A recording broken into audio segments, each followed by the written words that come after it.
Zima, tma, dlhé noci, vietor píska v komíne a tam niekde v lesoch, pod ľadom alebo v hmle, čo si čaká. Vitaj vo svete škandinávskych legend, kde sa vikingovia nebáli len bohov, ale aj toho, čo číha v tme.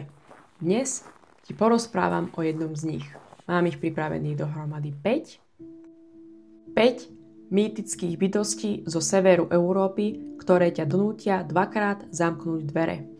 Príbehy, ktoré prežili 1000 ročia, tak si sadni, zabal sa do deky a hlavne neotáčaj sa, ak niečo začuješ za chrbtom. Začíname hneď z ostra. Draugr nie je len duch, to je zombie viking, ale nie taký, čo sa potáca a hľadá mozgy. Nie. Draugr je nemrtvý bojovník, ktorý vstal zo svojho hrobu, lebo jeho duša nemohla nájsť pokoj. Prečo? Možno bol chamtivý, možno bol zlý, možno ho proste nepochovali správne.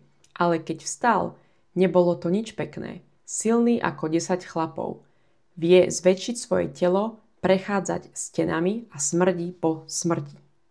Vikingovia verili, že ak zomrieš a máš v duši zlobu, vrátiš sa ako Draugr a budeš chrániť svoj poklad. Áno, vždy tam je poklad. Ale dostať sa k nemu? No, najprv musíš prežiť boj s nemrtvým berserkerom. A to nie je len tak.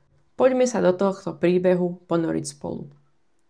Vo vetre, čo vanie ponad nórske fjordy, sa ozýva šepot minulosti. V hroboch zabudnutých bojovníkov niečo drieme. Niečo, čo sa neuspokojilo so smrťou. Dnes sa ponoríme do mrazivého príbehu, kde sa realita prelína s nočnou morou. Príbeh o Draugrovi. Miesto deja Nordfjord, Nórsko, 9. storočie.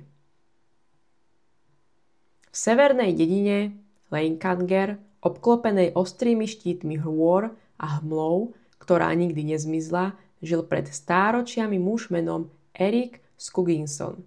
Bol to jarl, tvrdý ako kameň, bez milosti, známy pre krutosť vo vojne a pýchu vo víťazstve. Hovorilo sa, že zabíjal nielen nepriateľov, ale aj vlastných mužov, ktorí mu odporovali. Jeho meč, Bloodmane, bol väčšine krvavý a keď padol v boji, jeho telo bolo pochované s tým mečom hlboko v kamennej mohyle pri úpetí fjordu. Ale Eirikova duša neoddychovala, nie preto, že by bol nespravodlivo pochovaný, nie preto, že by ho niekto zabudol, ale preto, že nenávidel smrť. Pochádzal z rodu, ktorý veril, že sila sa nestráca smrťou. A Eirik sa odmietol vzdať svojej moci. Roky plynuli. Dedinčania obchádzali o hrob. Zvieratá tam hynuli bez príčiny. Ženy tam prichádzali o dieťa. A potom, keď sa jedného chladného večera mladý pastier odvážil ukradnúť Eirikov meč z jeho mohyly, začal sa návrat. V noci sa v dedine objavil tieň, sivý, skrčený, s očami, ktoré žiarili mŕtvým modrým svetlom. Niečo medzi človekom a čímsi starým, hnilobným. Mal na sebe zvyšok bojovej zbroje a v ruke držal zhrdzavený meč. Nie ten, čo bol ukradnutý. Meč, ktorý sa zdal byť súčasťou neho. Meč, čo rástol z jeho kostnatej ruky ako prst. Deti zmizli z kolísok. Muži, čo sa pokúsili s tieňom bojovať, zomreli bez známok zranenia. Len s výrazom číreho desu. Starí ľudia v dedine si spomenuli na jedno slovo. Draugr. Čo je Draugr? Draugr v škandinávskej mytológii to nie je duch. Nie je to ani zombie, je to duša mŕtvého, ktorá si zachovala telo, ale aj rozum, hnev a silu. V starej norčine znamená Draugr slovo duch alebo prízrak. Ale Draugrov si nepredstavujte ako duchov, ktorí blúdia. Oni si prídu po to, čo im patrí. A ak ich narušíte, pomstia sa. Mali schopnosti meniť svoju veľkosť, prenikať cez steny, vyžarovať neznášanlivý zápach a posadnúť sny. Čo je najhoršie, často chránili poklady. Nie pre bohatstvo, ale preto, aby nikto nikdy nezabudol, komu patrili.